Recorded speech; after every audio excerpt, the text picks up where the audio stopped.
Memanas persaingan Mas Gibran dan Mas AHY menuju RI 2 2029. Apakah benar ini isunya? Saya gentleman, kawan-kawan ya. Bukan saya bilang Mas AHY itu nggak bagus, tapi saya kira Mas Gibran itu lebih baik. Bahwa Gibran memang tak punya ijazah SMA. Aduh, coba modal surut keterangan SMA aja kok nggak lulus. Ayo Termul, mana itu relawan Gibran? Masa nggak berani melaporkan kayak bapaknya? Ya datang ke Polda, bawa itu buku Gibran Endgame.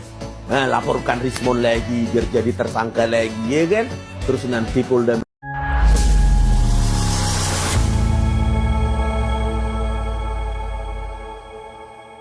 Assalamualaikum warahmatullahi wabarakatuh, saudara-saudaraku sebangsa dan setanah air. Dimanapun kalian berada, semoga kalian selalu dalam kondisi sehat walafiat ya. Berjumpa lagi dengan saya di Gaspol Update.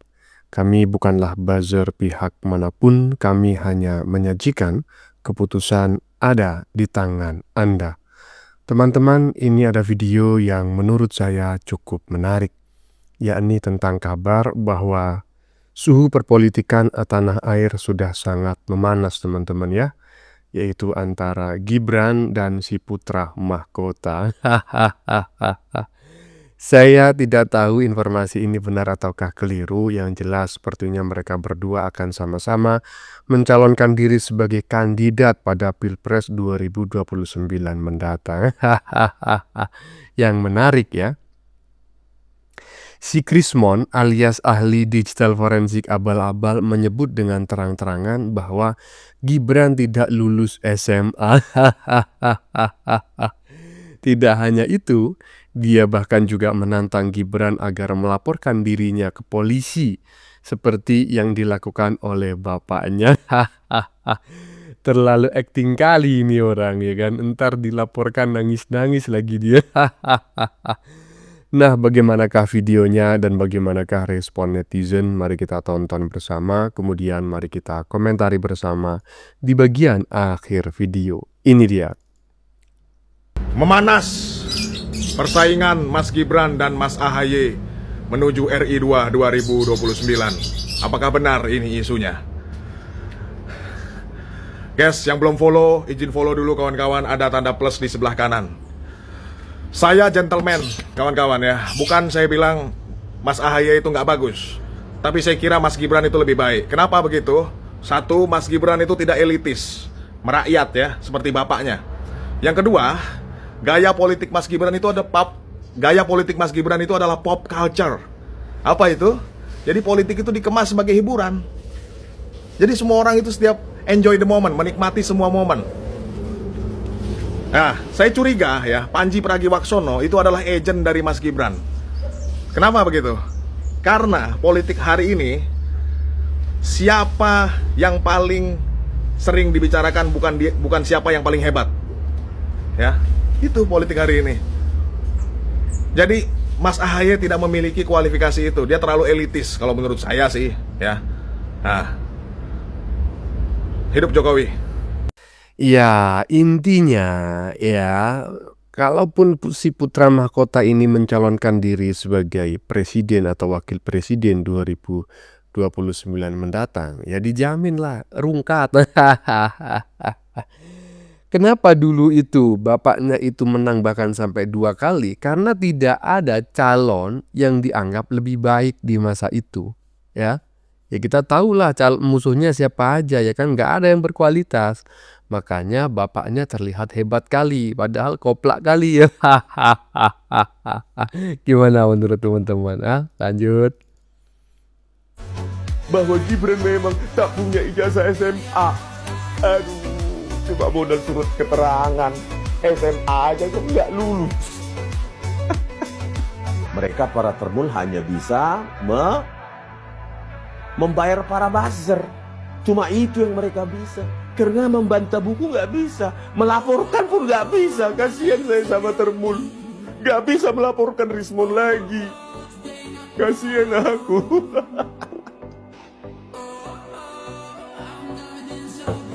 Ayo Termul. Mana itu relawan Gibran? Masa nggak berani melaporkan kayak bapaknya? Ya datang ke Polda, bawa itu buku Gibran Endgame. Nah, laporkan Rismon lagi biar jadi tersangka lagi, ya kan? Terus nanti Polda Gayamu mon. Ini saya mengerti teman-teman ya. Ini salah satu kondisi psikologi ya. Seseorang yang udah merasa tidak ada harapan bagi dirinya. Jadi dalam dunia militer itu kan ada istilah. Kalau kita sudah terdesak, terpojok, dan kemungkinan besar kita akan mati tertembak, maka kita harus berpikir gimana caranya kita tidak mati sendirian ya. Minimal kita nembak sana nembak sini ya kan. Beruntunglah bisa membunuh 2-3 prajurit musuh, walaupun ujung-ujungnya diri kita sendiri modar. Nah inilah yang dialami oleh si krisis moneter ini.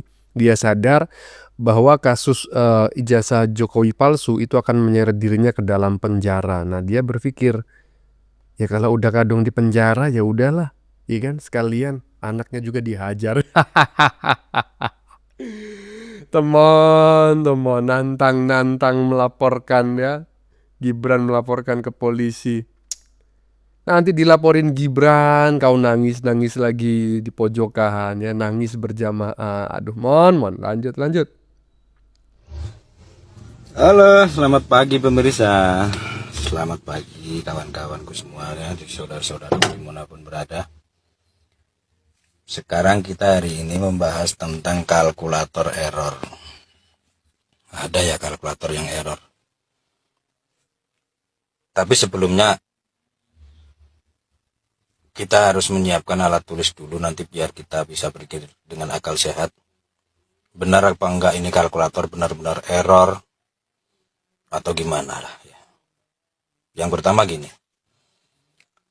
Ada seorang wakil presiden ini ceritanya. Lahirnya tahun 1987. Ditulis ya. Tapi bapak ibunya itu selama 2,5 tahun itu kerja di Aceh. Berarti sebelum 87, 2,5 tahun sebelum 87, itu tahun berapa nanti temunya.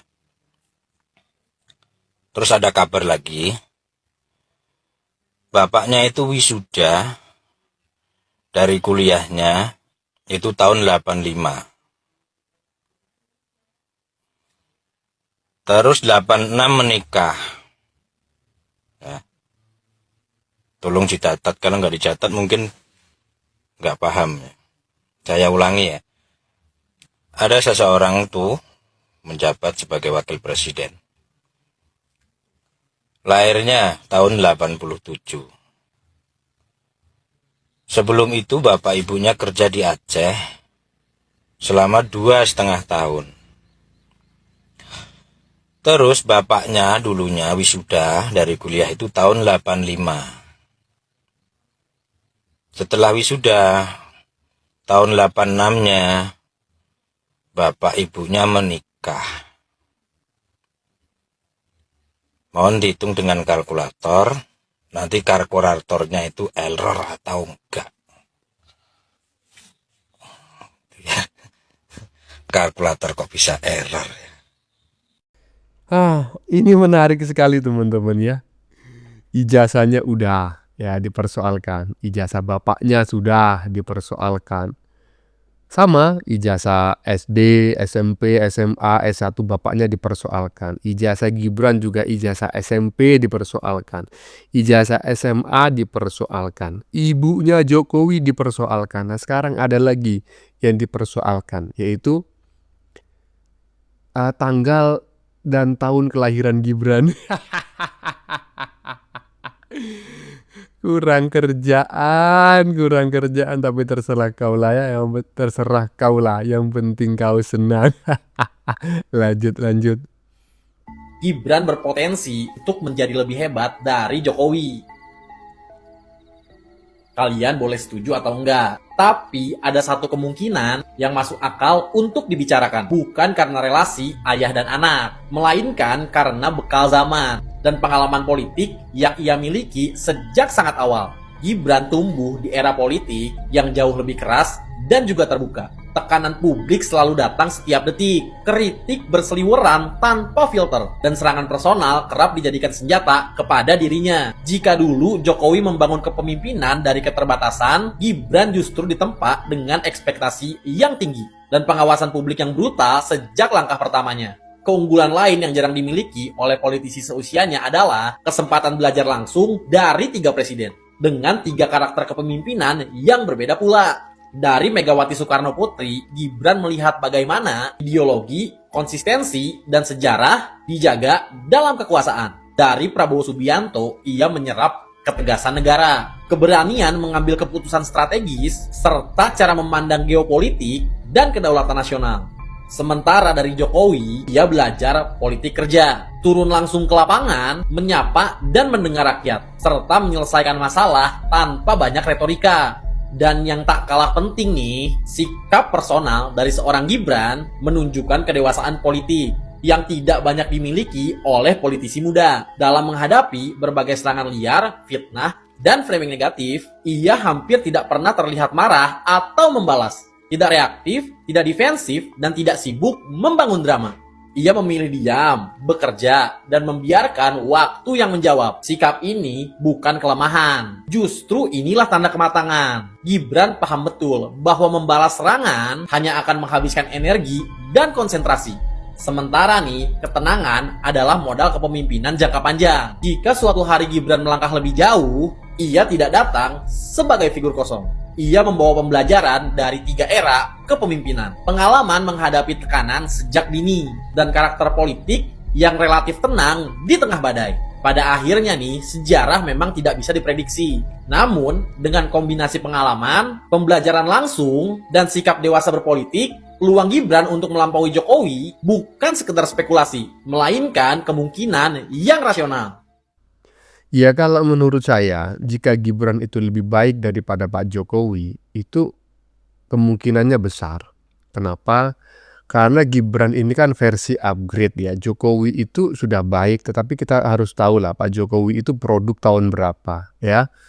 Nah ibaratnya bisa dikatakan Pak Jokowi itu produk tahun jadul gitu.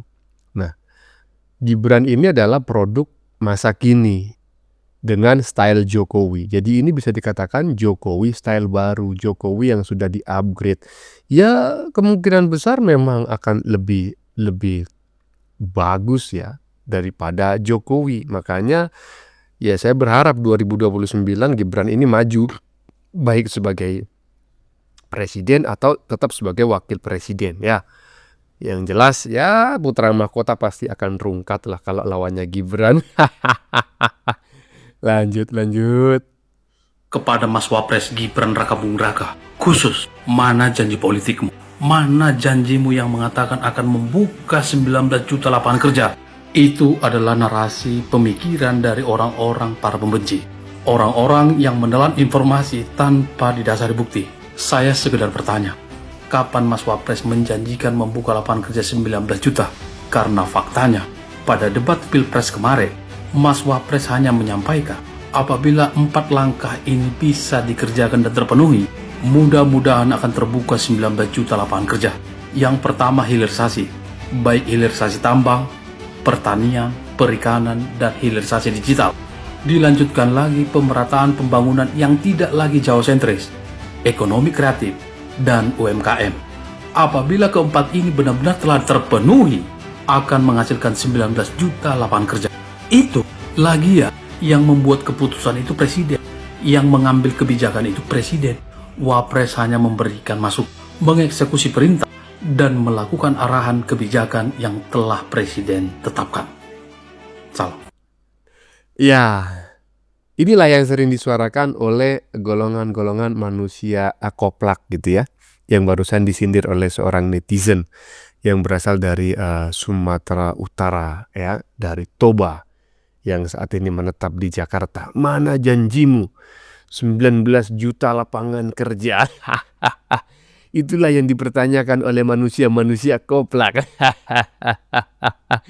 Udah gak usah terlalu banyak saya komentarin ya. Bagaimana menurut kalian? Keputusan ada di tangan Anda. Silakan tulis pendapat Anda di kolom komentar. Baik Anda yang setuju maupun yang tidak setuju dengan isi konten ini. Sebelumnya saya memohon maaf ya, jika dalam penyajian konten ini ada kata-kata yang menyinggung, kurang tepat penggunaannya, atau ada data yang dianggap keliru atau salah, saya memohon maaf yang sebesar-besarnya. Kita jumpa lagi di lain video. Salam NKRI.